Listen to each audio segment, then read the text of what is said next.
we often talk about developed nations should be providing finance to developing nations. But what is interesting is also that even this money that already exists, it goes to specific developing nations. It's called São Bernardo do Campo, which is an industrial city. Now it's less industrial, but I can talk about the changes in a bit. But favorite is the gulab jamuns, and your mom kindly offered a bunch of them to me, and I was very happy about it. What we could all individually be doing, since it's about individual action, like what can I be doing? I think we do need to take a hard look at our actions, at our values. Like, am I living a life that is aligned to these goals, these things that I'm advocating for?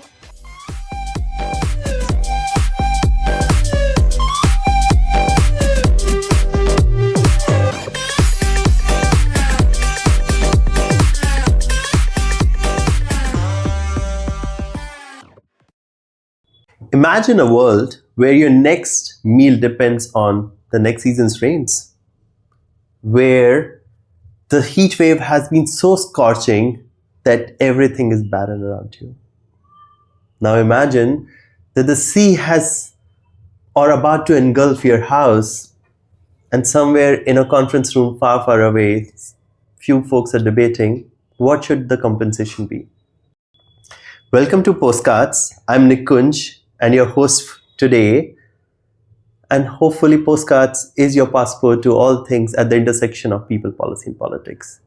We have a fabulous episode ahead of us today where we'll be discussing about the climate of politics and who should actually care. We'll be looking at who are the people who make decisions, how the climate advocacy looks like, and why is it so hard to find a common ground at times. I have a wonderful guest next to me, but before I introduce her, I want to talk very quickly about your love and support for the first two episodes. The response has been phenomenal, and thank you so much for engaging with the episodes and sharing your feedback. So, on to our guest for today. Hi, Lucilla. Hello. How are you doing? Oh, good.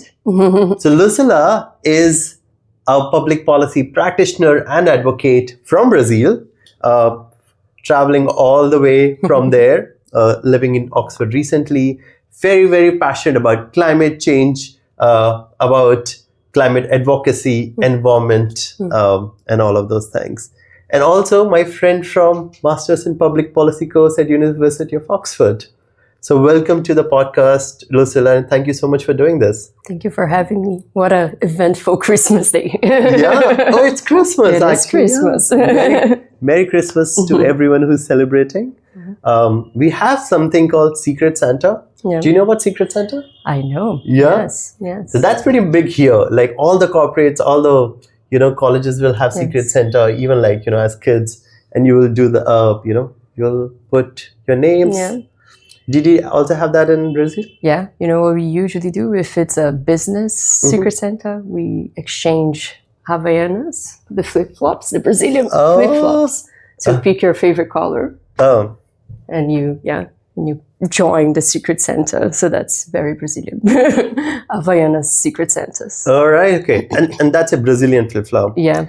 We have something which is white and the strap is blue. Yeah. And it's called Hawaii cut. Yeah. So I don't know how it came about. It's called Hawaii cut chappal. So chappal is the name for that. Yeah. But talking about Oxford, it's been 2 years since we graduated. How was Oxford for you, for example? And what are some of your favorite memories from that time? Oxford for me, well, I think it was overwhelming basically all the time because it was so different from anything and everything that I had experienced before. I think I've never been with so many people from so many different places.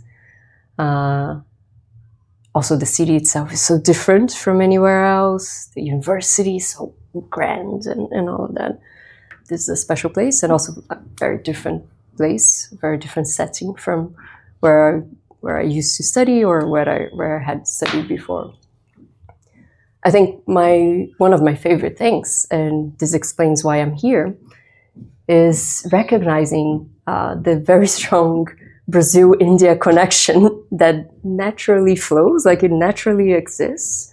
And I never knew that before because, well, Brazil and India are so far away from each other, the other side of the world.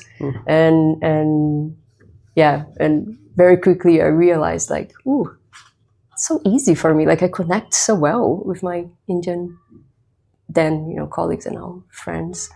And I think there's something there like about, we share so many things. Even though the cultures they seem to be so different, we actually care about many things that are very similar. And this explains also why I'm here, to be here and get to know this place and also spend some time with you, Tristy, and other friends. Yeah, no, it has been so wonderful hosting you. And you said there's something that you found similar. Yeah. So you have been traveling around India for like 2 weeks now, and you're here for another, few days as well. And you and Eleni have been so wonderful. It has been amazing spending time with you. So has anything surprised you? What are those common pieces of culture that you're talking about, which you found, similar or reminded you of Brazil as well? Yeah, I think there's this vision. Like I'm sure you guys, like everyone has a stereotypical vision or a vision, like something that they think, when you say Brazil, something comes to your mind. And when we say India, like something comes to our mind as well.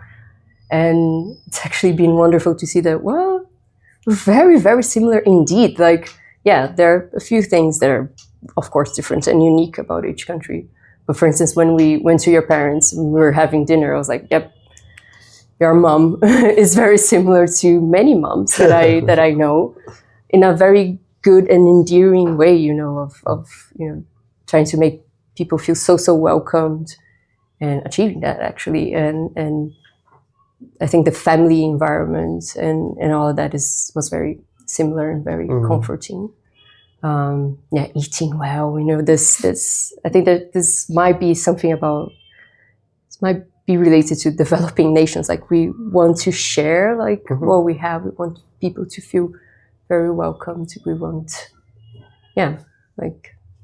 to engage with people in a warm way. And I definitely felt that. And I've been feeling this here, like the past few weeks, like people are very kind, people are very gentle, like they're very caring, and that's wonderful, like to experience and to see. And you're a foodie, you love to eat as well. So and you have a huge sweet tooth. So what has been your favorite Indian dish? And you also cook Indian food as well. Yes. But what has been, what is your favorite dish? Yeah, well, the reason why I started cooking Indian meals is, again, because of this. Like I connected so much in the UK. In the end, the country I connected most with was not the UK, though of course I'm there, so I'm connecting also with the UK, but it was India, which is very surprising. So I've been trying to learn and trying to cook one or two things. My dals are getting reasonably good. My palak paneer, I think, is good. Don't know if for the Indian taste, but for my taste, of course. It's good. And my favorite is the gulab jamuns, and your mom kindly offered a bunch of them to me, and I was very happy about them. And gulab jamun with vanilla ice cream is the combo. This I need to try yet. I'm yet to try this one. And you grew up in like the state of Sao Paulo, right? Is that right? Yeah, that's in right. Brazil, right? In Brazil. To me, I think whenever I travel, what fascinates me is like, people's stories, but also like think about, how they were in their childhood, how was the space for them, around them, growing up, and that whole feeling is something that I can never experience, but like it's so great to imagine and learn from. So what are your favorite memories of the space, of the town or the city where you grew up, with and without your parents at times, and what are some of your memories, and has that changed? So my town, I don't know if I call it town or city. We don't have this division in Brazil. They are all cities, but town, city. It's called São Bernardo do Campo, which is an industrial city. Now it's less industrial. I can talk about the changes in a bit, but it's less industrial. But when I was growing up, it was definitely very industrial looking. And this was also the reason why my family moved into the city a couple of generations ago. And it was like, we were basically surrounded by factories, many of them car manufacturers or everything else in the supply chain that needs to be there for a car to exist, which are many, many, many different parts. And my parents worked in factories. So I have a lot of memory of, going around the city and looking at the different factories and being like, this one produces glass. This one produces, I don't know what plastic part. This other one produces this and that. So it felt very much like an industrial city because it truly was. And I guess my favorite things, or the things that really remind me of childhood, other than that, and hearing my parents' stories about their work and all of that, was spending a lot of time with my grandparents, my maternal grandparents. And that also comes from the fact that my parents worked very long hours, as people who work in factories usually do, especially in or developing nations, at least. But that was a true gift and pure joy. Like I would be just hanging out with them most days, most school days. I would be with them after school and watching telly and all the telenovelas that are big in Brazil. So I know all of the plots from the 90s, the early 2000s. And eating a lot because my grandma was a great cook. And that was my childhood, more or less, I think. Like being surrounded by this place, but also very safe with my grandparents. Wow. And it changed quite a bit because now many factories have closed down.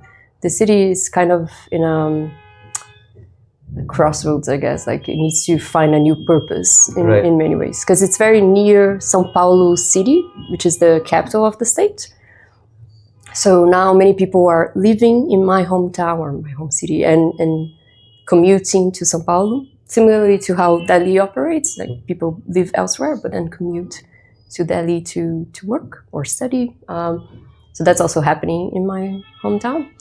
But it does have such a history and a legacy. A lot of the workers' movements, even Lula, or current president, started his political life there in my hometown because he also worked in one of those factories. So it's a city with a history, but that perhaps this history is changing right now. Yeah. So you were talking about the city losing a bit of its identity and commuting as well. Yeah. I don't know if our listeners can hear it, but there's like a lot of honking going on outside, and it's like it's not even a main road. Yes. But here you honk a lot, even if you're traveling short distances. It doesn't attain any purpose. Doesn't solve anything. But there's a lot of honking. Yeah. Is there a lot of honking in Brazil? Not really, no. You honk for, I think here you honk for very different reasons. And I guess you need to know I don't understand some of the honking. I think it seems like, I'm here on your right, I'm here on your left. I'm getting near, like go faster. I don't know, I think it means many things. Brazil is generally like, hey, it's to caught someone's attention. Like if you need to, like, someone is on the road, beep, beep. You do something like that, but it's much less used. Yes. Yes. And you're talking about identity, right? Yeah. And you're talking about how Brazil has, or maybe more, I think your city where you lived has kind of changed a little bit, right? Since you were. And I think from that, we were talking about earlier as well, sometimes a sense of otherness also comes in. Have there been times, growing up or other times when you felt that sense of otherness in any way whatsoever? If you're okay sharing that. Yeah, many times. I think that's kind of always been there, even before I could pinpoint or understand like why do I feel different? Like I always felt a bit off or a bit different from my friends or what was expected. Brazil in the 90s when I grew up was also very different from, well, perhaps it's not that different, but it was different from what it is right now. And I think we progressed quite a bit, but there was like the gender binary was it's still quite strong, but there was such a narrow vision as of what a good woman is, or a good girl. Back then, I was a girl, not a woman, and I think I never felt like I could tick those boxes, and that for many different reasons, and that led to this feeling of what's up, how do I participate in this group, in this society. And it took me a while to understand, like, perhaps the question is not like how do I fit in, but more like how can I be myself and also find safe spaces, like spaces that I can exist well and not try to change everything or so many things about me to join or to participate in this society. Deep talk. Yeah, it just became real. And has it persisted, like with like the changing landscape, with the changing scenario? Are you now, living in Oxford even to this day? Yeah. Has that feeling gone away? Has it persisted? I think it doesn't really go away. Years of therapy help. That's for sure. That's for sure. But I think it's about understanding that this is reality, but also trying to leave the past a little bit in the past. Like I'm not the same person I was when I was 10, and also society is not the same. Many things have changed. But I think it's when you go through some of these experiences, I think it kind of lingers on a little bit, and you need to be mindful of like, why am I feeling like out of place? Which is something that I, from time to time, will feel like, I don't feel connected, or I don't feel like I belong here. Why is that? Is this reality, or is this part of this trauma a bit coming back? And I think, and that's very hard, and I'm not always successful, but I try to be mindful about this feeling and kind of try to manage it a little bit. And sometimes it works, sometimes it doesn't. But it's definitely there. But the UK, so living in Oxford, this was actually the second time that I lived in the UK. I spent a year doing my undergrad in Glasgow, and that was extremely freeing because I was, how old was I? Like 20, 21, something like that. So it's a very formative, like the early 20s are formative years in many ways, right? Like for instance, in my case, I wasn't living at my mom's house anymore. I was somewhere else. So I was experiencing a bit of this adulthood in a way, messing up quite a few things, but well, and being outside of Brazil was like, people live differently, and it was very good that I'm grateful even like for the UK and for the chance, this opportunity that I had. I had a scholarship to be there, and I'm very grateful for that, because I think this is true for everyone. Like if you live in one reality and you're not exposed to many others, then you think that's reality. That's how life is. That's how the world works, and that's it. And I was like, oh no, look at that! Like people live differently. People have different opinions. Some societies are more open than others in relation to a lot of things, but also like, oh, Brazil is so much better at some other things. But of course. But that was that was a huge, was a relief, but also like gave me a lot of freedom to explore myself, really, like the way what I was talking about before, like what it means for me to be a woman, like what that means, like, and it can include things like having short hair. That's fine. Like I can have short hair. It can include, the list is very long, but yeah, it can include me loving women, and that's fine. And it can include being kind and not ultra competitive. Like, I don't know, it can mean, like, being myself can mean more than what I thought I had to be. And leaving Brazil and then returning with a fresher mind, or a more fresher mindset really helped me. And the years after coming back from the UK were very good years for me, because I got to express myself more freely, and that was very, very important, actually. So that's amazing. I think that there's sometimes we don't realize, but there are certain moments in our lives that they don't appear big, but can have such a huge influence on who we are, how do we understand the world, how do we understand ourselves and our journey. And I'm actually curious, was this the same time or around this time was when your interest sparked more towards climate and the kind of work you do, or was it earlier or afterwards? No, it's related, but not really, because so I, growing up very early on, I was, well, I think I have a lot of feelings, but I'm also quite a rational person, and I guess I looked at society, or the way we developed the economy and things. I was like, this doesn't make sense.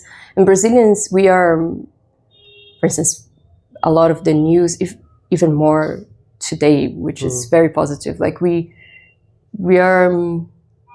receive a lot of news from, like, our forests burning, or biodiversity reducing, or all of that. Like, this is part of our, not necessarily our day-to-day, but our news, at least, and to many of us, our day-to-day as well. And I always felt like this is unjust, like this doesn't make sense. Also, like this logical part, like this doesn't make sense. Why are we, why is it that to grow or to have a good life we need to destroy so much? So very early on, I cared about this. And so this is more like sustainability, environment, because when we were about the same age, and when we were growing up, like climate change wasn't that much of a thing as it is right now. And so I always cared about this, like sustainability and in general. So I going to university, I chose to do environmental engineering, which makes it, which talks about all of this, touches on all of these issues. Then when I went to Glasgow, I was extremely interested, and we also talked about this a little bit, about transport, public transport. And a lot of my time there, I devoted to studying different formats of public transports and public transport, and how cities operate, and the different challenges, but also solutions coming from different places. So there was that.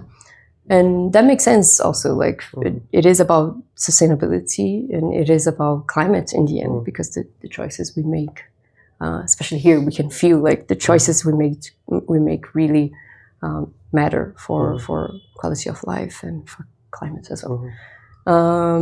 I think the way I transitioned to climate was, well, after university, I went straight to public policy. Right, okay. Yeah, I was working with public policy. But I was working with other things. I worked a lot with innovation, with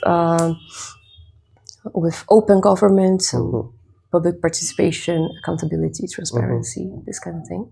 All very good and very meaningful. I loved my time. I was working in government back then. I loved my time in government. was also wonderful that this were my first years working full time, and I think was shaped a lot of my of how I see the world and how I see impact. But something was missing always, and I think what was missing was precisely this, like this aspect of sustainability that I had studied for so long, and that made a lot of sense. But that I wasn't working with that. I was working with public policy more generally speaking. So I wanted, going to do the MPP, I wanted to find how can I bring these two worlds together? You know, my value system, what I studied in the past, with my experience of work, which was on policy. And then climate, I was like, yeah, this makes sense. Like, I think climate policy is a good way to make that work. That's quite a journey you have been on, now looking back at it. Yeah. I think thinking about climate a little bit, right? Yeah. You know, think of Lucilla, but as a 7-year-old Lucilla, you know, how will you explain climate change to a 6-year-old Lucilla or a 7-year-old Lucilla or anyone in the world for that matter? I think, and I may or may not be citing it really. Actually, I think she's 5 or 6 now. There's this mini Brazilian influencer. Okay. She's a little kid. Yeah. And she has been an influencer since she was 1 or 2. Oh, wow, okay. I can send her handle later. We'll put it in the description. Referencing her back. And I saw a video of hers very recently where she was doing exactly that. Like she was explaining climate change as a 5, I don't know how old she is, but she's very young.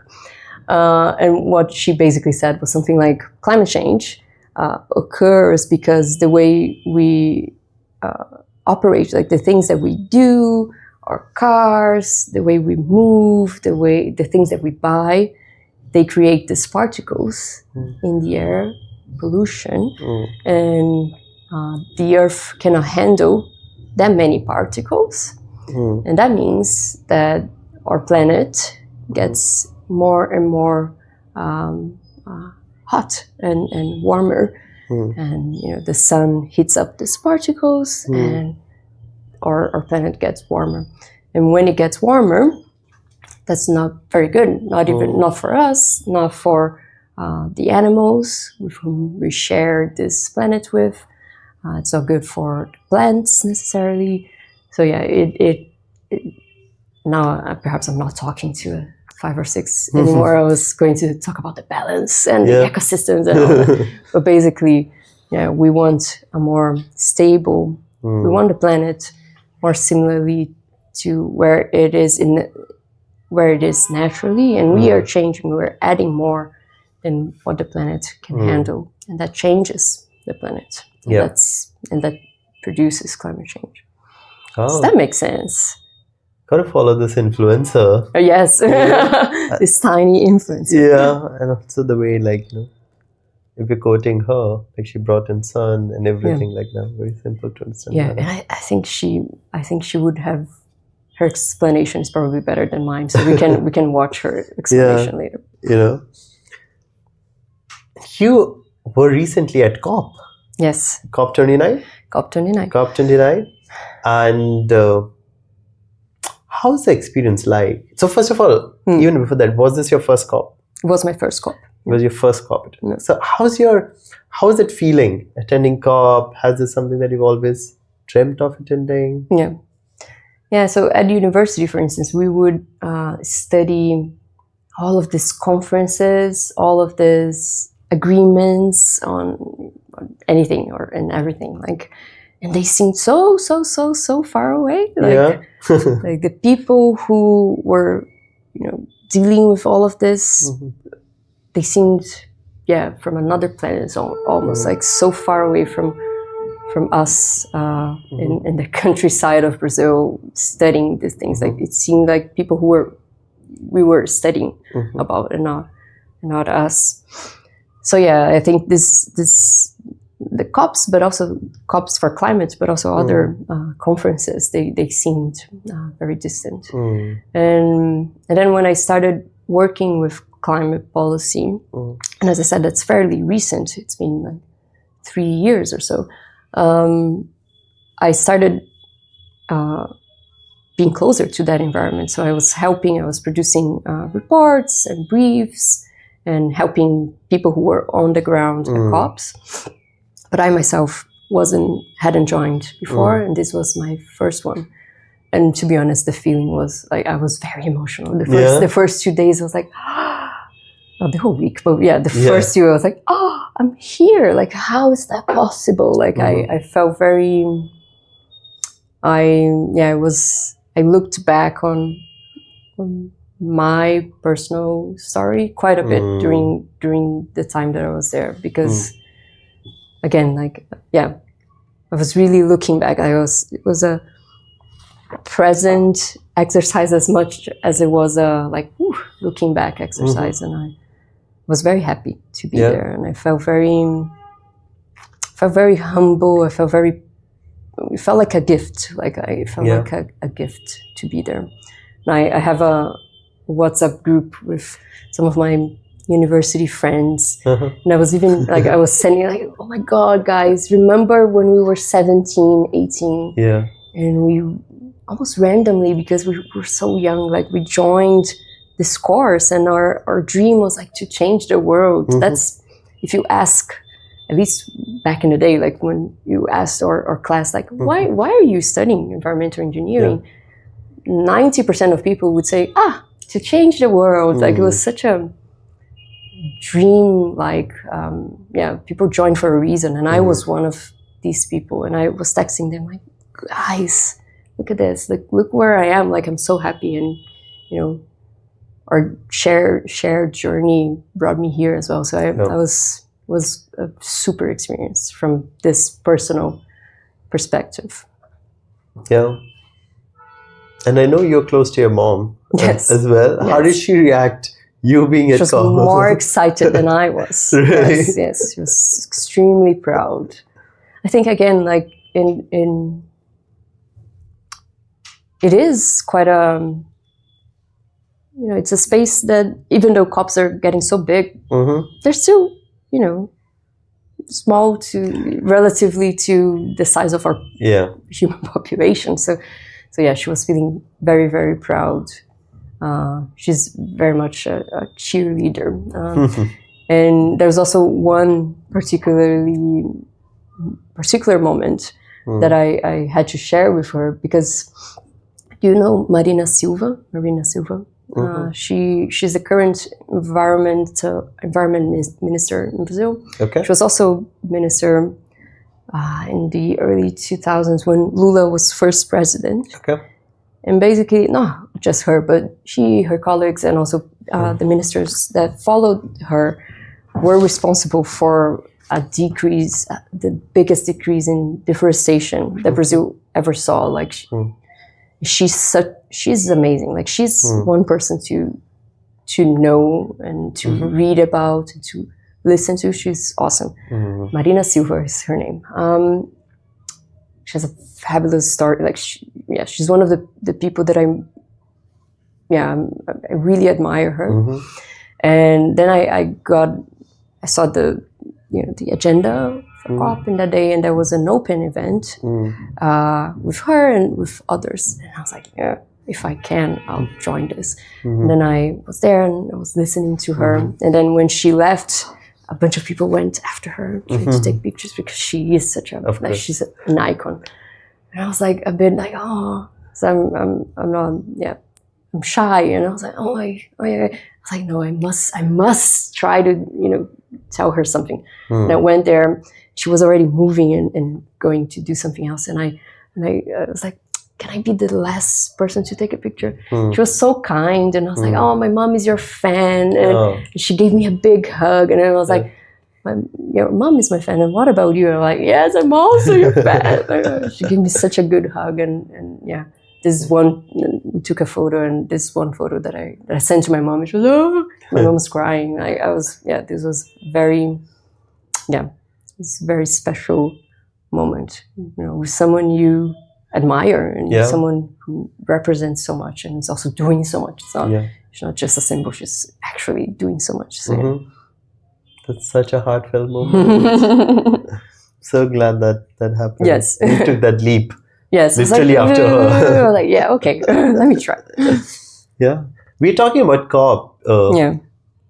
What is COP? Like, if you have to explain it to our listeners, right?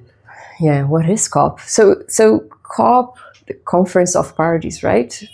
There are a few COPs. This COP that we're talking about, and it's the Conference of Parties for Climate Change, and that's under the UNFCCC.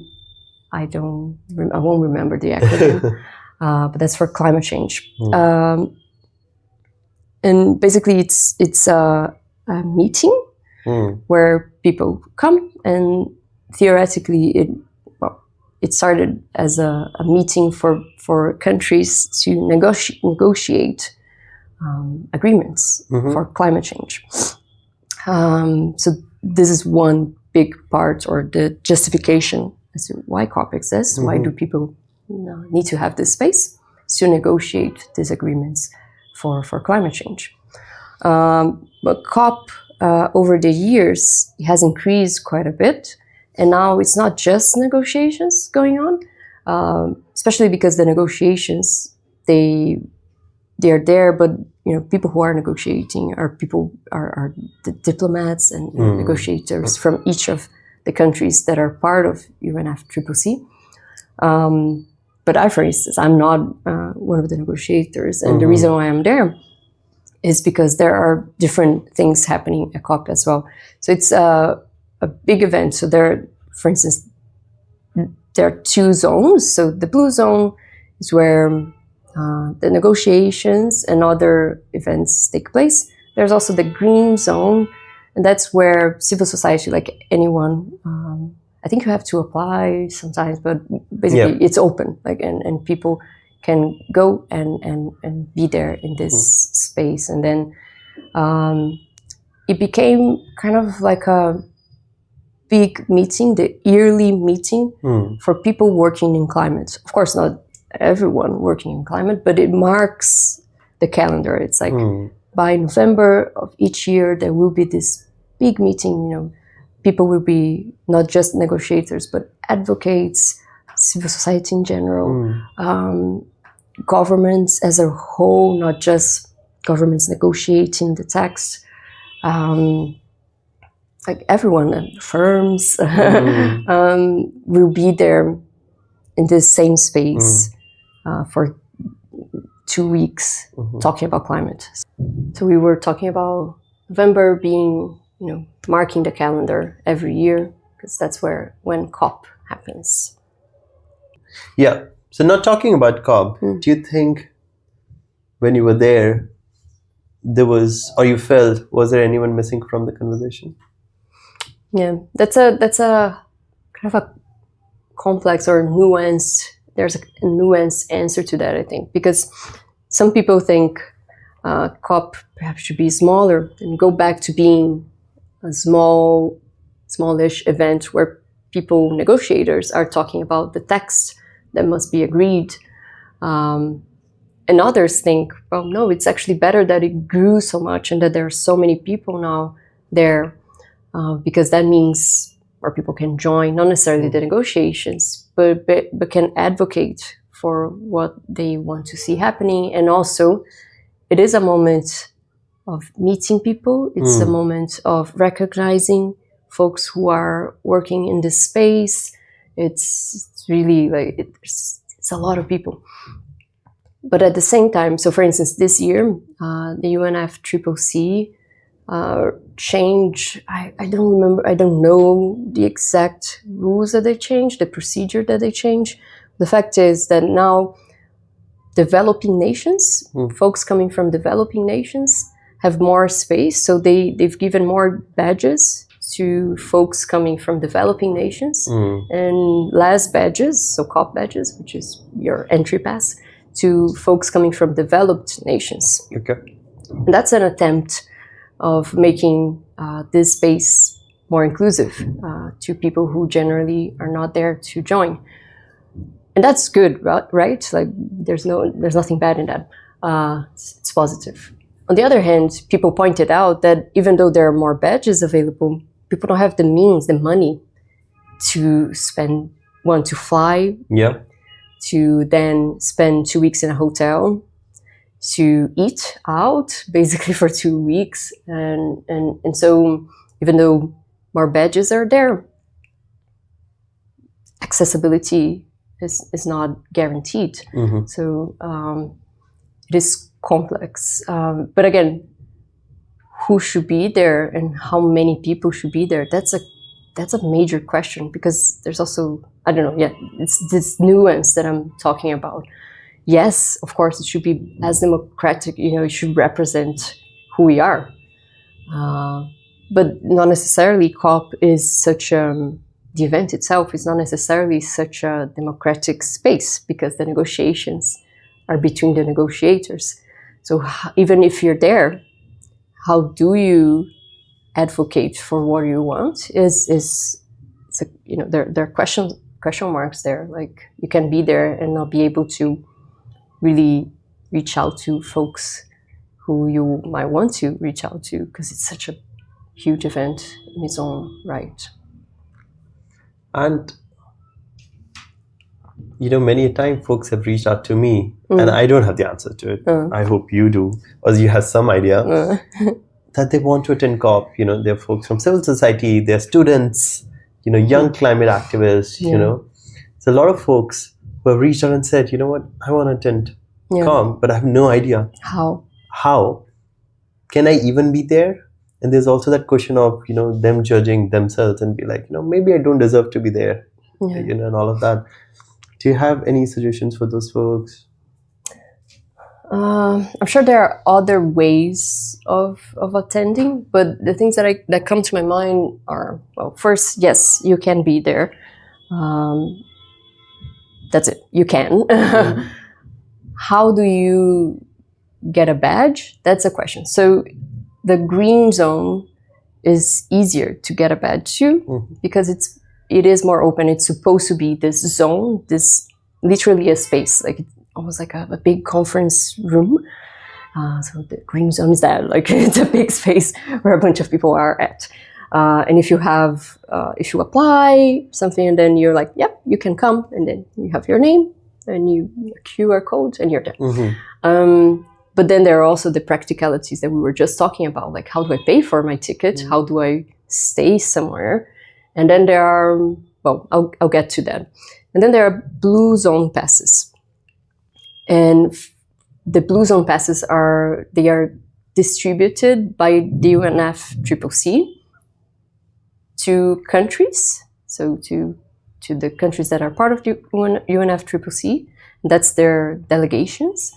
The country delegations, and to other organizations. So for instance, universities, I don't know if many of them, but some of them will receive like 5 badges. And then there will be, this is something that you might ask, like if you're a university student, you can ask, hey, university, do you receive COP badges? If not, have you asked for a COP badge before? So, there are many students here that would like to join this, or even many academics, many professors that would like to be part of this space, and the university can try to get badges. How does that work? I don't know, but yeah, but this exists. This is a way. Or any other organization that you're part of, you can receive badges through organizations, and then some organizations open, especially for young people coming from developing nations, they open calls like, are you a young person that is fighting climate change or interested in this space and you'd like to join? We have this number of badges and we're opening this. You can apply, for these badges. So keeping an eye out for this is also an opportunity. And then for both options, you need money, right, to attend. And then I've seen people doing different things. Sometimes they're You can also apply for funds, for a grant to go. If you're part of an organization, the organization can pay for your expenses. That's the easiest. Or if you're part of the country delegation, then of course your expenses are covered. But there are also people who launch Kickstarter, Kickstart campaigns, crowdfunding. Crowdfunding to go. And so there are many different ways that people can get the funds or get the means to attend. No, thank you for sharing that. I think people find it really helpful. Because sometimes from afar, like how your experience was growing up, right? Something looks very alien. Something looks like distant. You're unimaginable almost in a way. Yeah. And looking at COP29, right? And looking at the outcomes and everything, what really excited you? What made you feel a lot of hope? And was there something that surprised or disappointed you as well? So I was there to basically talk about climate policy and to reach out to partners and see, how we can collaborate with governments to develop stronger climate policies.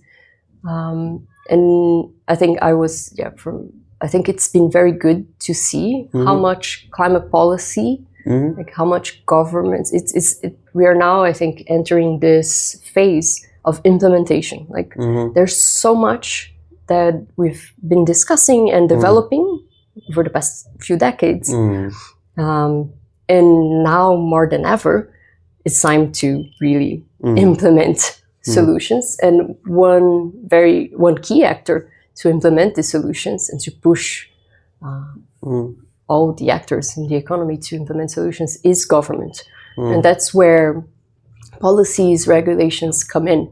And I think what was exciting for me to see is exactly that. Like not everyone, but there was a buzz about climate action and about the role of governments and the need for better public policy. And I think that's super exciting. And that comes from national governments, but also from state level, from city level. So I think that's super exciting because there are many different solutions to this problem. Like it's context-based. What India needs to do or what a small village in Rajasthan needs to do will be different also from what Delhi needs to do because the problems are different.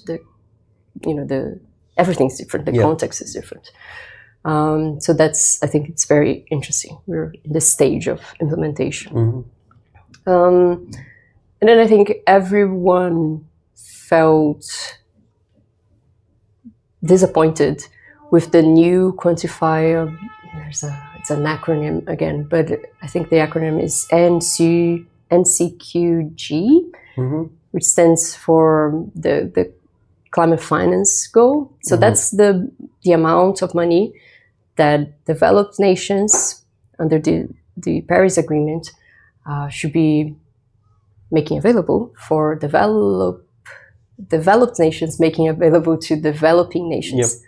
It was previously 100 billion a year, and that was just reached, I think, this year.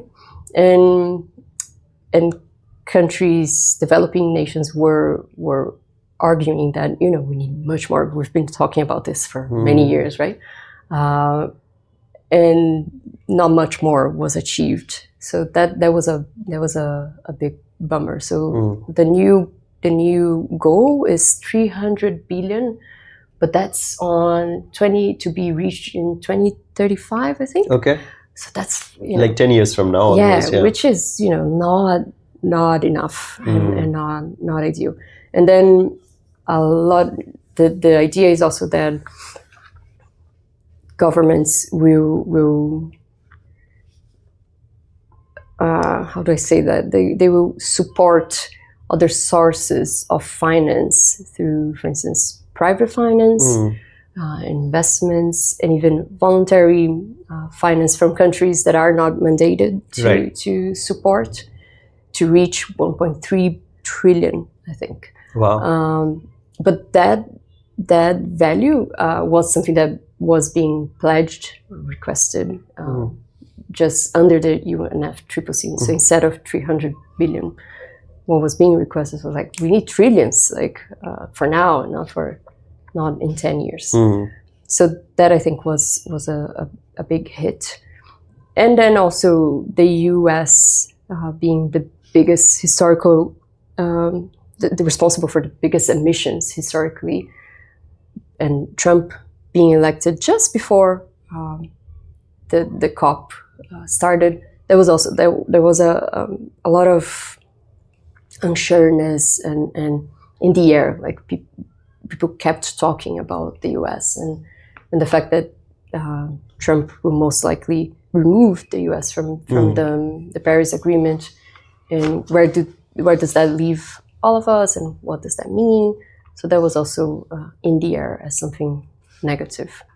On the other hand, there were many people present there at COP saying, hey, but the US is not just the national governments, the US are the state governments, and many saying we're in, and so there's also not everything is so bad, but there was a negative thing, a negative vibe going on during those 2 weeks.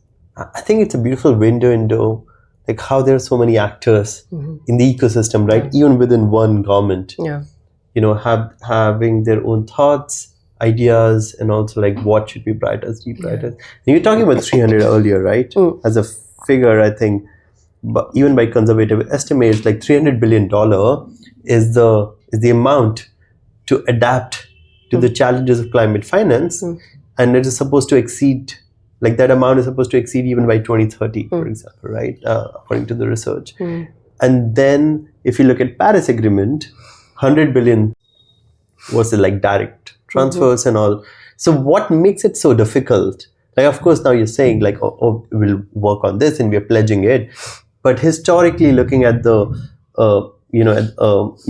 at all of this, what makes it so difficult for the countries, developed countries, I guess in this case, or the Western countries who are pledging to transfer that amount? Well, I think the first thing is, when you agree on something under the Paris Agreement, it needs to be by consensus. So that alone is very hard, because different countries will have very different desires and things that they want to do or don't want to do or want to agree with or not. And so, there's a lot of roadblocks, potential roadblocks in the road. And so I think that's why anything that is agreed is less than what should be or what is needed. And then why is it hard? Well, because you're basically saying, I think there are 24 countries under the UNFCCC that they're mandated to make this money available. You're essentially taking from your country and giving it to others. Like, who wants to do that? That's that you're taking it from your citizens and providing it to other citizens. Of course, I'm putting this here on the air because in the end, we all live in the same planet. So whatever we do is affecting everyone else. But surely you're directing some of your, or a lot of your resources to other countries, and no one wants to do that.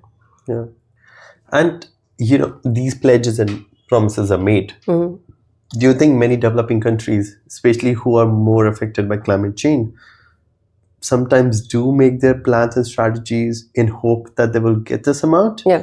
Or they not? Or like, they don't really expect it? And so what is the impact of unfulfilled promises when countries which are affected are actually planning, or they don't plan and they expect?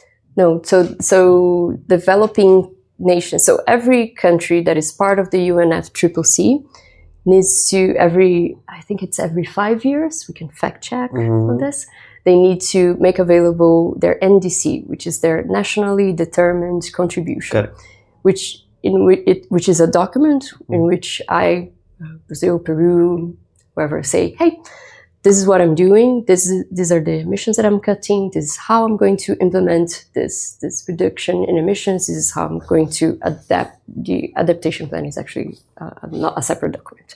But they need to put this forward. And then developing nations will say, okay, but my contribution, it's conditional. This much I'll do because I can do. And this other bit is conditional on me receiving the funds from the developed nations as agreed under the Paris Agreement.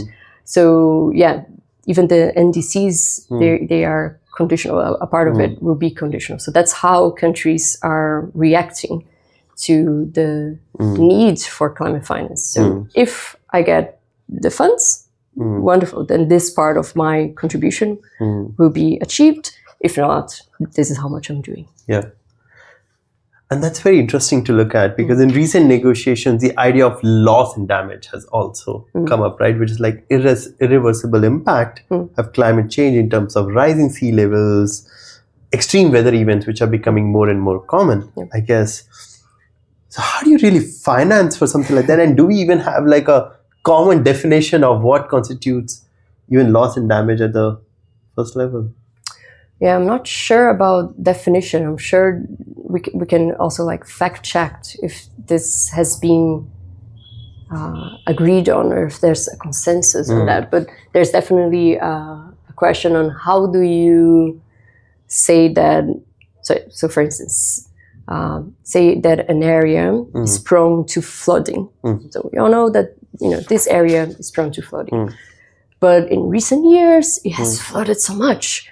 How do you certify? You say that this 50% of these floods are due to climate change, and there are folks who work just on that, just on connecting these dots, like trying to make this connection.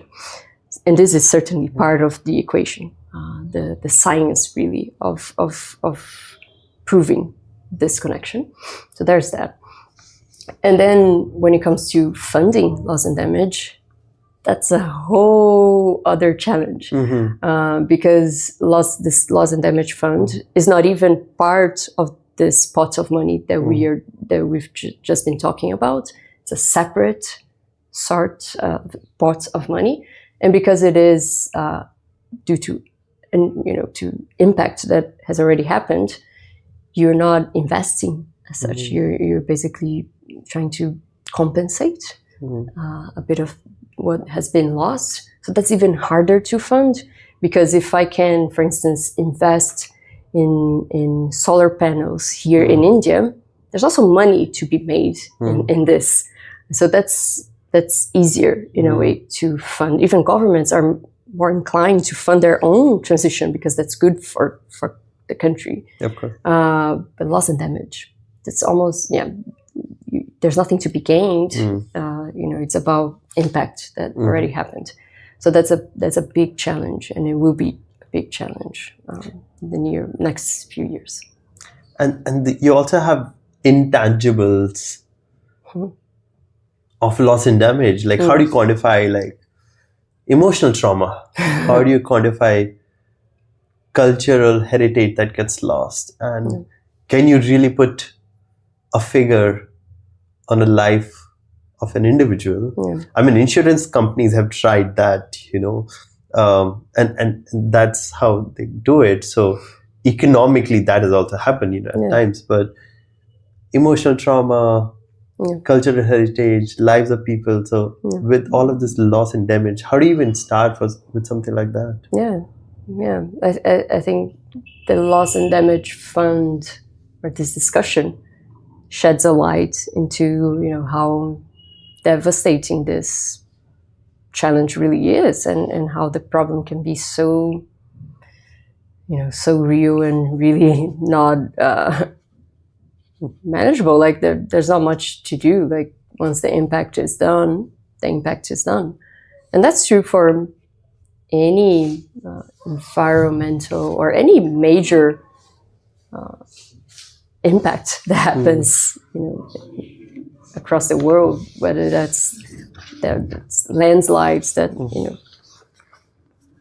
that wipe out entire neighborhoods, or huge floodings, or like any sort of traffic accidents. Like once things happened, they have happened. So yeah, but even from this perspective, I think it's a good reminder. It's not a positive reminder, but it's a reminder of the things, the sooner we act, the more we act, the better it is. Because once we do reach the point of loss and damage fund, that means that a lot has already happened. Yeah. And, climate financing is definitely helping. It's like in some ways, especially, some nations, be better able to pay the brunt of climate change, which brings us to something you were referring to, mitigation and adaptation. Like where you talked about solar panels are more likely to be invested. That's a mitigation. Mitigating against the risk versus adaptation, which is less likely to be investing in. So why is that the case? And how does this kind of financing, this mismatch between adaptation and mitigation really work? And which one is more important long term? Which one is more important long term? Okay, let's start from that. So a lot of focus has been given to mitigation.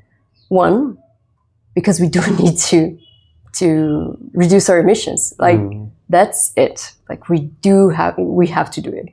And I think it will still be in the forefront for a long time. I think we'll grow to be very old, and I think in all those years we will be talking about climate change. So this is here to stay, and I think we'll also be talking about reducing emissions for decades. And so that's there because it needs to be there. Like everyone needs, the way we operate, the way our societies operate needs to change, and we need to reduce emissions drastically.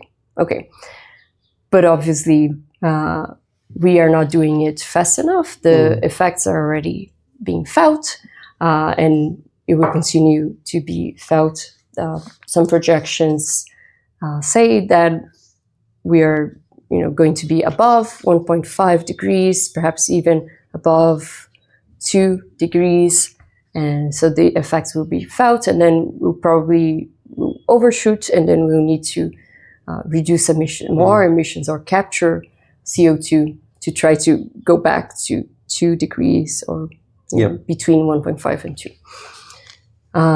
So adaptation will be needed.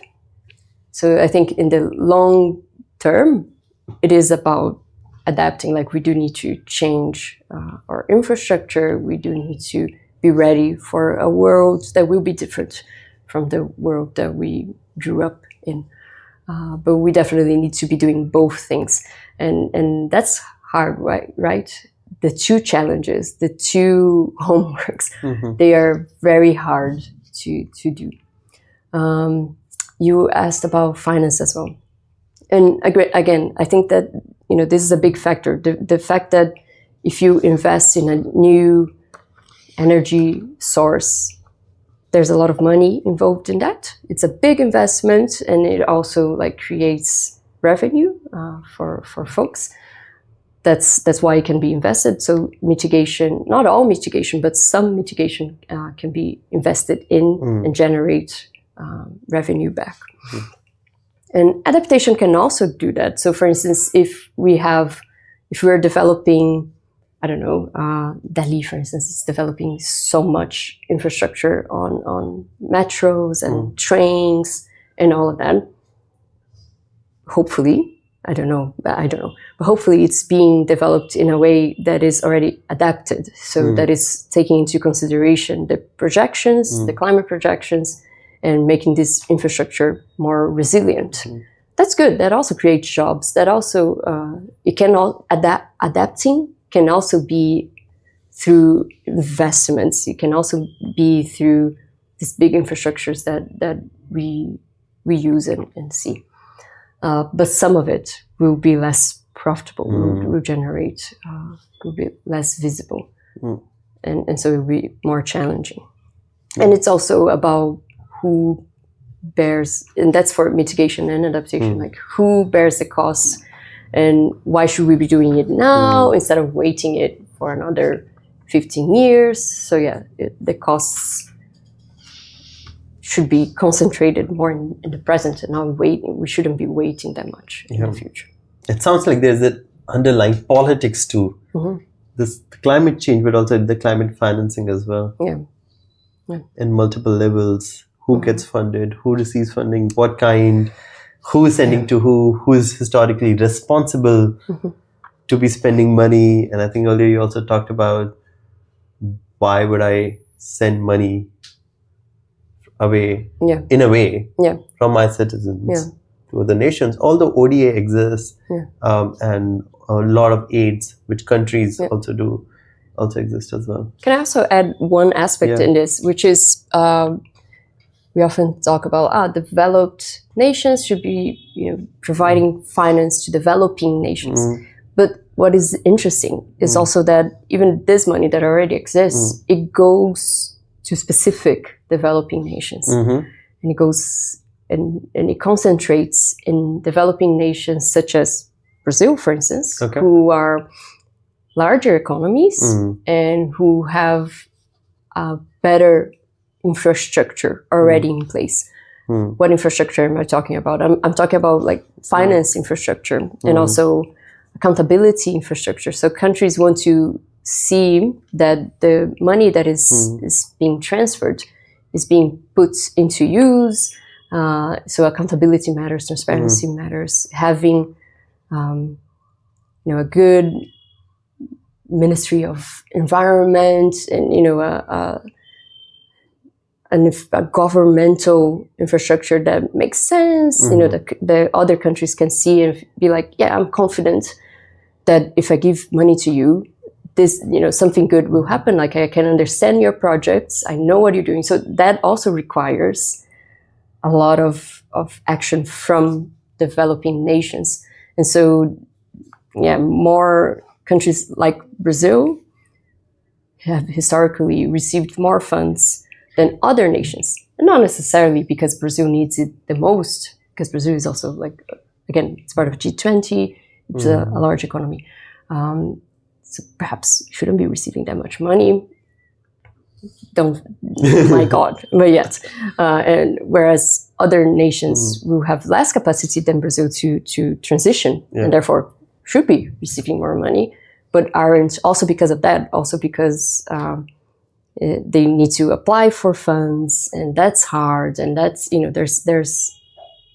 there's capacity, not in a way that people can't, but also like the infrastructure might not be there. So the challenges to solve are in this infrastructure are larger than just me pledging for a fund. Like there's a lot that should be in place for others to believe in my requests, for instance. I think another interesting argument over there is, of course, climate change is felt by everyone, but some countries are more vulnerable to it, right?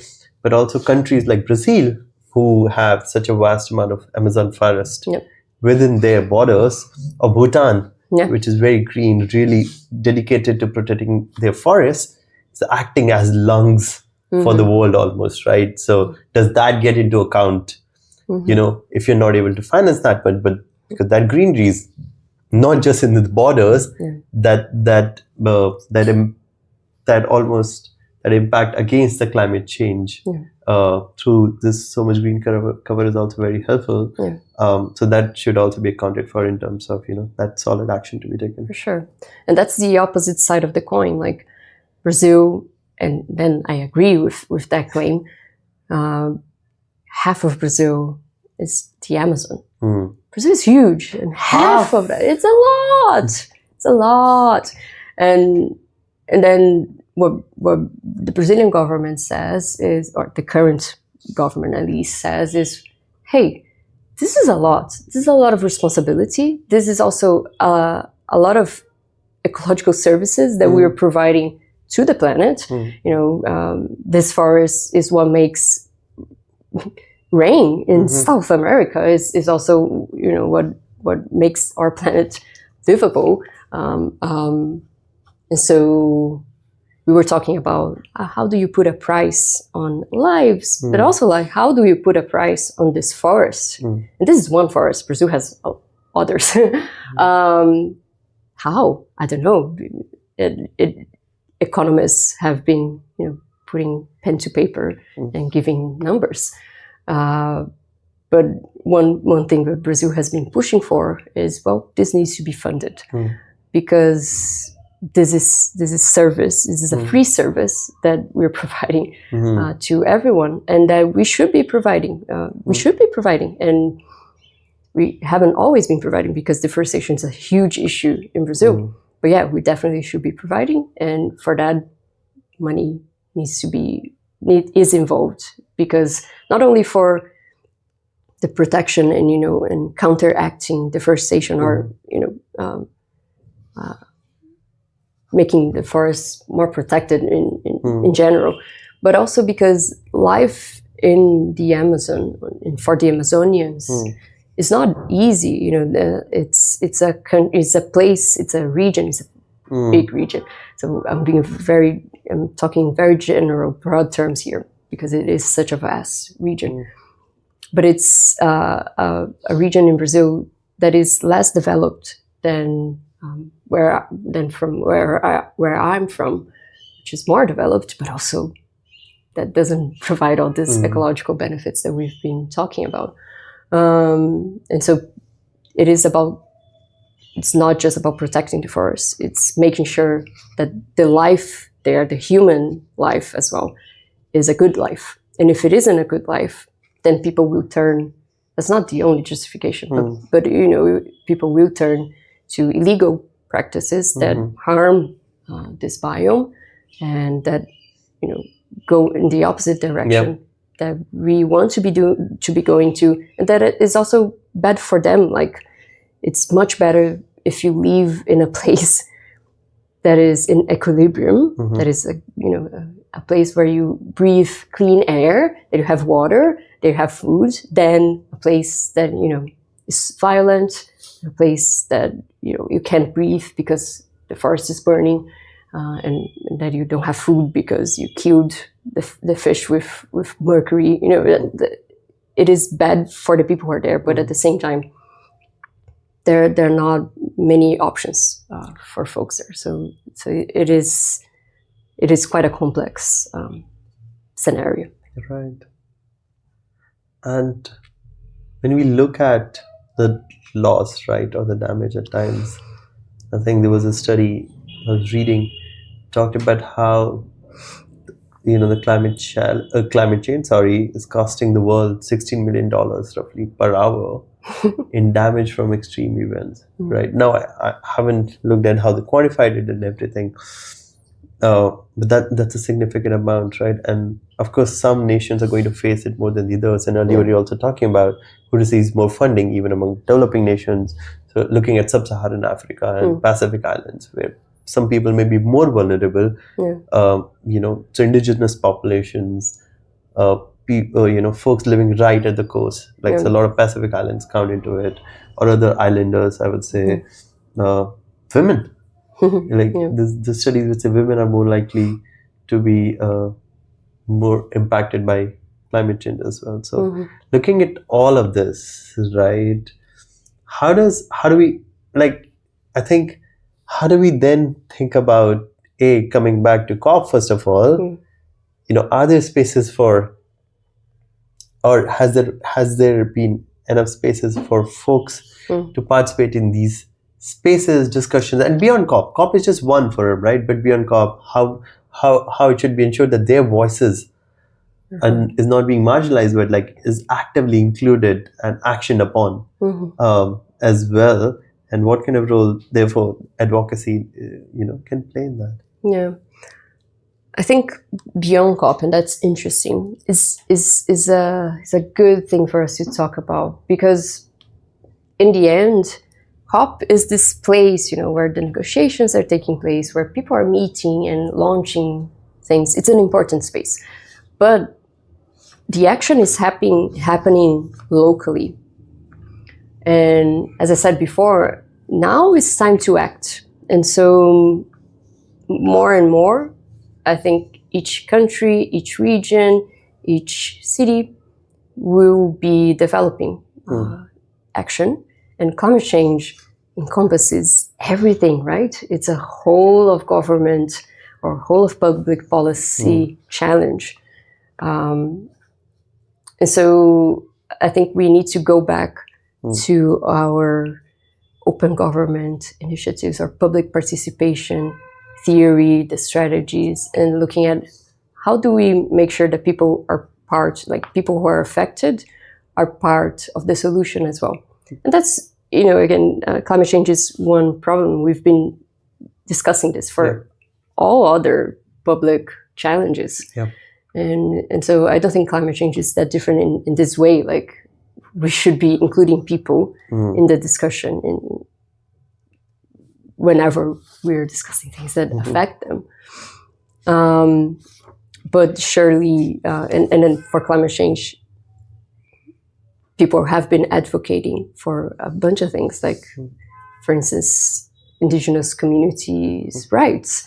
So a lot of compensation or mitigation for emissions comes from planting more forests, for instance. If that's happening in indigenous land or affecting indigenous peoples, they need to be part of the conversation. Like, they need to be part of the solution of this design, and it needs to make sense. Their rights need to be guaranteed, but also they should be, gaining things from that. Like, it's not in a Manichaeist, like super capitalist way, but like, yes, they should be, their lives should be improving and not being made worse. So I think that all of this discussion, we need to go back to the basics in public participation to make sure that people are participating. Yeah. Okay. So as we look toward resilience, right? That's, I think, in a way we are moving towards that through our conversation as well. Do you think we need to think about resilience in climate change more from a lens of social justice, equity, holding these people, kind of principles very strongly? And if you're doing that, then how do we think about resilience from that lens? And how do we ensure vulnerable communities are actively part of this conversation as well? Yeah, that's for sure, because as we know, climate change, as with any public challenge, will affect the more vulnerable, right? Because the people who are less vulnerable will, for instance, live in areas that are less prone to flooding, for instance, or less prone to landslide, or even if something happens to their home, well, they have more means to go somewhere else and restart their lives. So for sure, the more vulnerable will be more affected or have less ability to change, to move around to better areas. And so it's absolutely necessary that we take this very much into account, and equity and justice are integral, they're essential in climate action. Any climate action that is truly looking into the impacts, the real effects of climate change, needs to take this into consideration. So what are, according to you, key barriers when we think about building resilience that, again, from this lens? Yeah, I think the barriers are that these people are vulnerable, not because of climate change. They are vulnerable because of all other problems.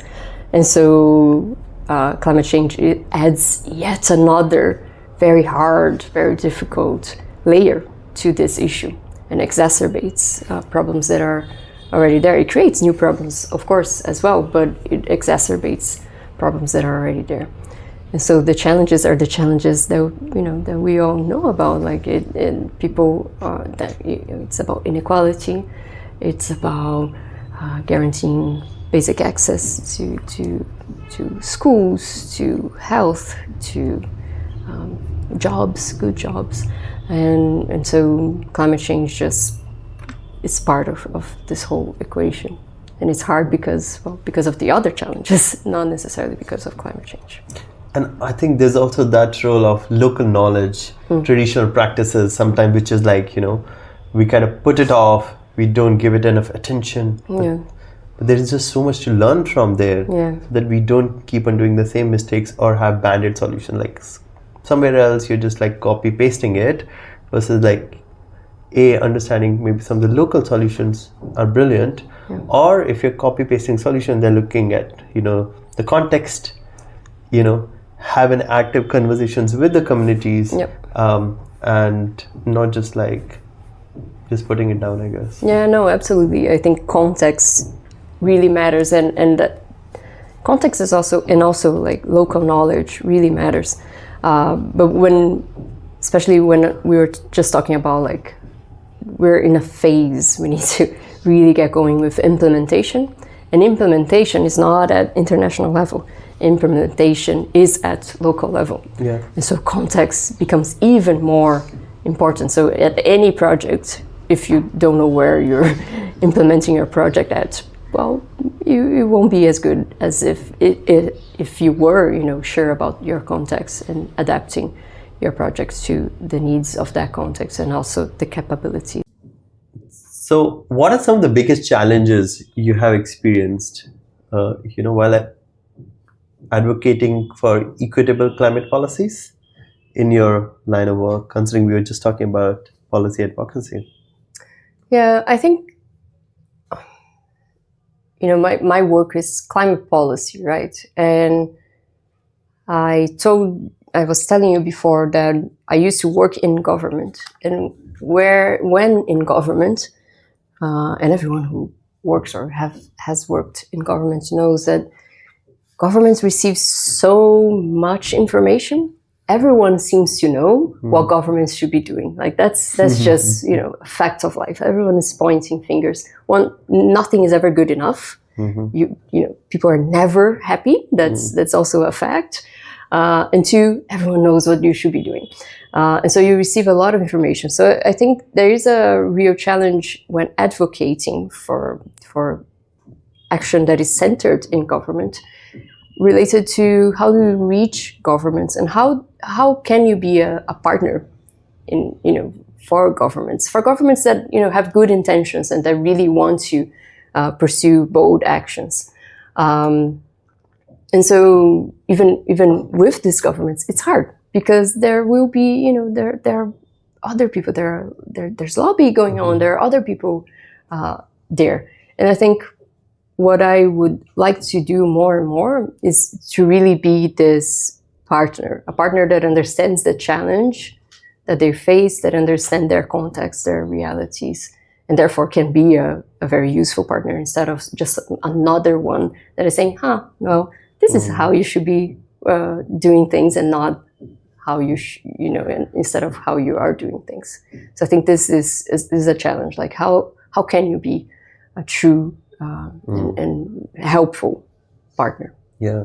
What I've also always found very interesting about climate policy versus other policy areas is how there's so many young people really, really active as activists and advocates, and like there's some obvious icons, of course, like Greta Thunberg, for example, but beyond that as well, right? Like they have been very active, and climate is one of those areas where a lot of young folks are really thinking about that and advocating for it. That's very fascinating, and how climate became one of those issues, right? Not putting down the importance of climate, but we have other policy issues, like you were saying. But I think what climate has been able to do in some ways is, or rather, I would say what the communities and the folks who actively are working in this space have been able to do in terms of messaging about the problems, in terms of highlighting that as an issue, maybe cutting across lines and working together, advocating for it together is something that a lot of us can definitely learn from as well. Yeah, and it's really remarkable. Like the way that I was presenting my line of work is different from that of these activists, but my line of work only exists because, not only, but yeah, it's a lot because of these activists that are on the ground and that are speaking, the truth and really showcasing, like, hey, the message is not right. Like, you're not considering all of this, and really, like, a lot of climate action is due to these people. Most of them are very young, and which also shows a lot about the next generations that are coming, and the fact that we will be talking about this problem for so many decades to come. And it's wonderful that the young folk are grabbing this problem as their problem, because it will be like we will all be on this together. Yeah, and the kind of world we are leaving behind. Yeah. So then we started talking about your COP journey a little bit. So I'm actually curious, what do you want to see in COP30?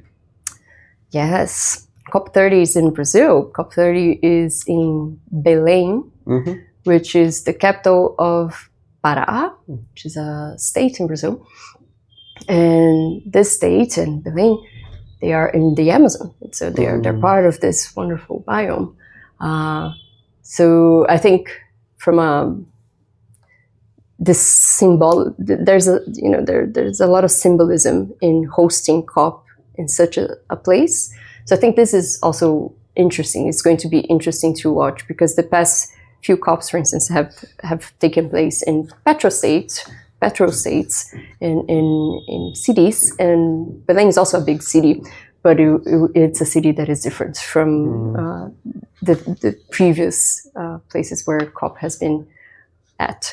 So I think this will be interesting, because everyone talks so much about the Amazon, and seeing it, I think, will be good for the world. The fact that all of these people will be, going to this place. It will be challenging, but it will also be. They will get to experience some of what we've been, we as in the world, has been talking about, and I think that's good. That's a good thing. And then in the road to COP30, countries need to develop a new NDC, and that's something that is going to be happening. The deadline is February this year, and then one other thing to look out for during 2025 will be loss and damage funds and how that is operationalized. And also a discussion that was left for COP30 is how we reduce fossil fuel usage dependence, and that's also something that will be taking place during COP30. But one thing that really attracts me, or that I'm really looking forward to, is really, how do I even explain that in words that aren't in Portuguese? Because so I think, and that's not just me, many people think, but I'm also one of those who think that we need to change the way we live. And that's not necessarily reinventing the wheel and creating it's not just about innovation. It's also about looking back and looking in the present, but at different people who perhaps we are not referencing that much. And the indigenous communities in Brazil, for instance, are a big voice in the solution to this problem. So I think being in Brazil, being in the Amazon, will also be a very good moment for the world, like to listen to these different voices. And I know that the Brazilian presidency will also be talking about this a lot. Will also be, and I hope they actually do talk about the context, talk about the different solutions, talk about how developing nations have so many solutions that they can offer. So I think that it will also be very, very good for COP.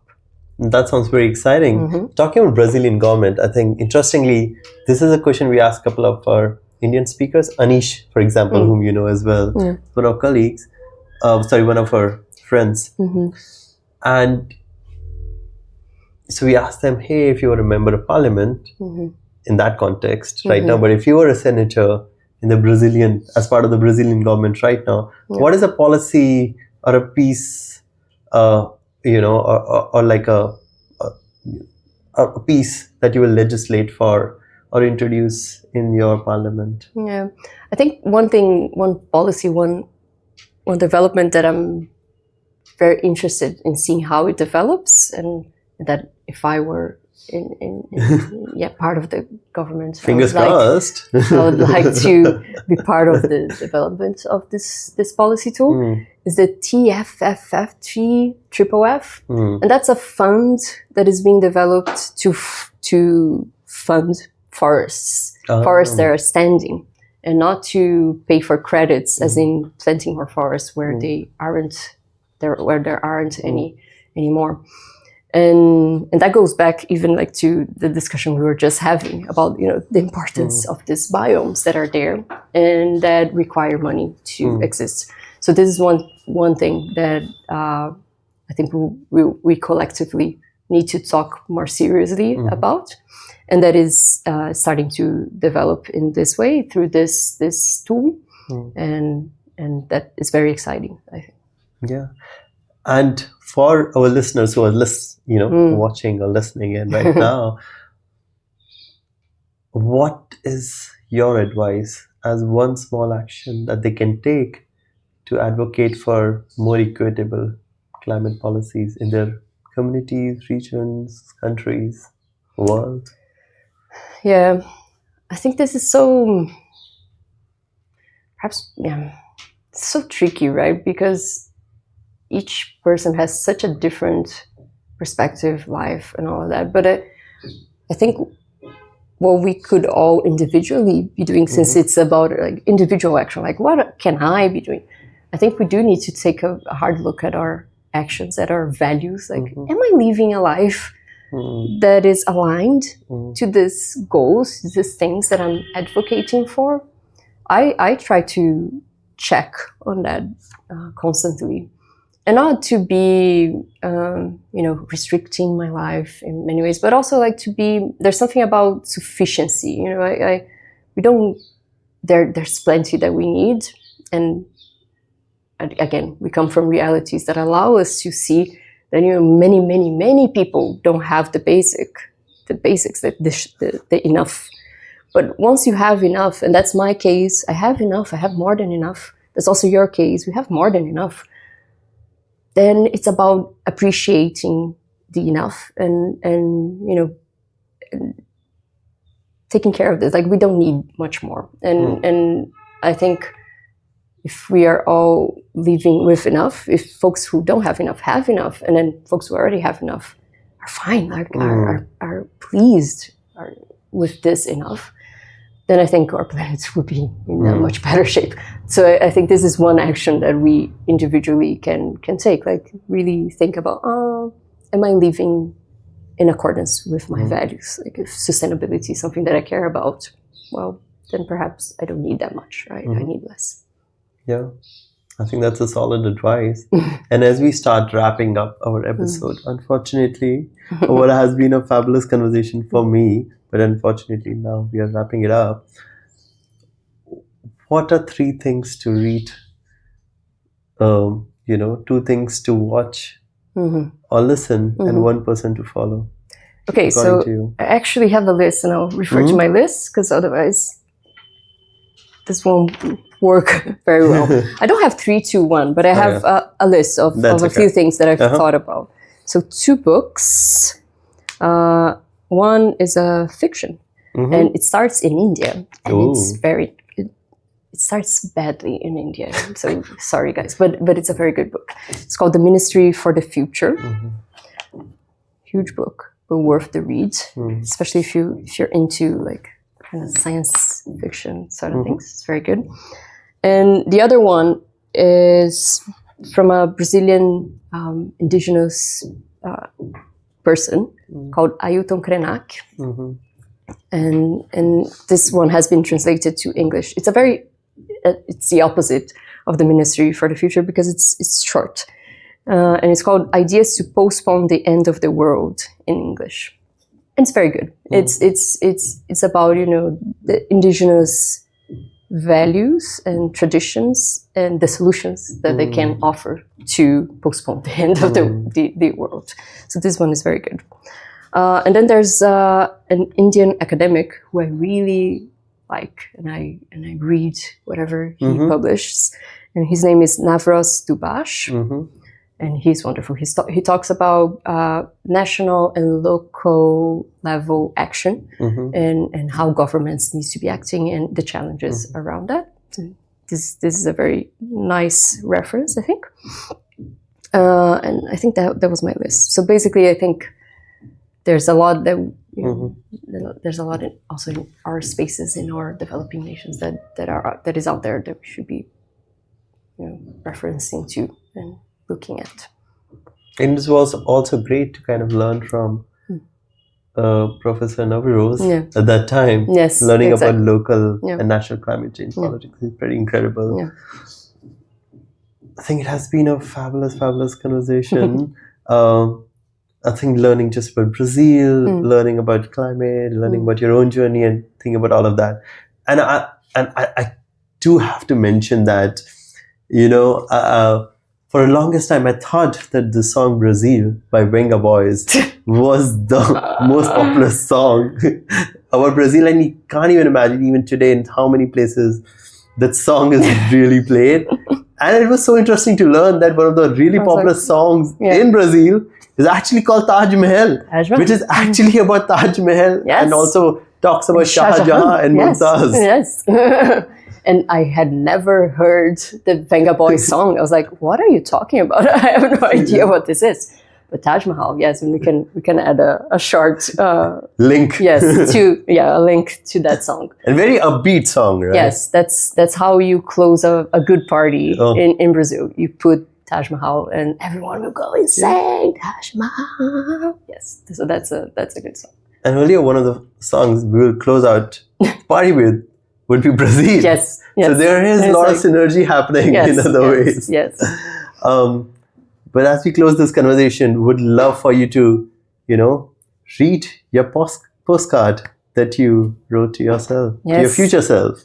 And it's about, it is very much connected to this conversation that we've been having. And this has been a very good exercise. So thank you for having me, but also for inviting me to write this, because I was like, what should I write? What is something that speaks to me? And so this has been a very good reflection. So the postcard is this. Hey you, a reminder that living with enough, not excess, is the key to sustainability and justice, but also happiness. May you focus on meeting your true needs and experience joy in sufficiency. From you to you on Christmas Day in Delhi with friends in 2024. Thank you truly for having me here in your place for the past few days, but also wonderful. For having me in Postcards. Yeah, I think that's a beautiful postcard. It will go to our postcard wall. And generally, I end the episode by sharing a poem, sharing a few lines, something I read that stayed with me, kind of along the theme of the episode. Yeah. But I think when I was talking to you and you mentioned this incredible indigenous geographer and writer, Marcia, yes. Who talks about power of silence and and how that can also be thought in the context of when we think about solutions to problems like climate change and or we just are thinking about how do we become a better versions of ourselves. And I think it's in Portuguese, Brazilian Portuguese. So do you mind sharing those lines with us? Let's read. I'll read it in the original, and then we can talk a little bit about what it means or for the translation later. Okay, so it's called Silêncio Guerreiro de Marcia Wainakambeba. It goes like this. No território indígena, o silêncio é sabedoria milenar. Aprendemos com os mais velhos a ouvir mais que falar. No silêncio da minha flecha, resisti, não fui vencido, fiz do silêncio a minha arma para lutar contra o inimigo. Silenciar é preciso, para ouvir com o coração, a voz da natureza, o choro do nosso chão. O o canto da mãe d'água, que na dança com o vento pede que a respeite, pois é fonte de sustento. É preciso silenciar para pensar na solução, de friar o homem branco defendendo o nosso lar, fonte de vida e beleza, para nós, para a nação. That's the poem. And if you can tell a little Quickly bit, translate. you don't have to translate, but like, what stays with you from these lines? Yeah, so it's basically saying that silence is a tradition. It's a millennial tradition in indigenous communities, for indigenous people in Brazil. And with silence, you hear, people who have more experience than you, and you also hear nature. You hear its needs. You hear. She talks about like nature crying. Like you hear what it needs and what it's going through. And when you listen to nature, it's asking you to respect herself. So it's asking for respect, and we need to respect it because nature is the one that gives us all that we need. It gives us water, it gives us our food, it gives us our air, it gives what makes us exist comfortably. So yeah, it's talking about also silence to think about the solutions that stops. This is a clear message. Think about a solution to stop the white man. So the white man would be, people who are not indigenous and who have colonized Brazil, to protect our home, to protect our nation, to protect us, all of us.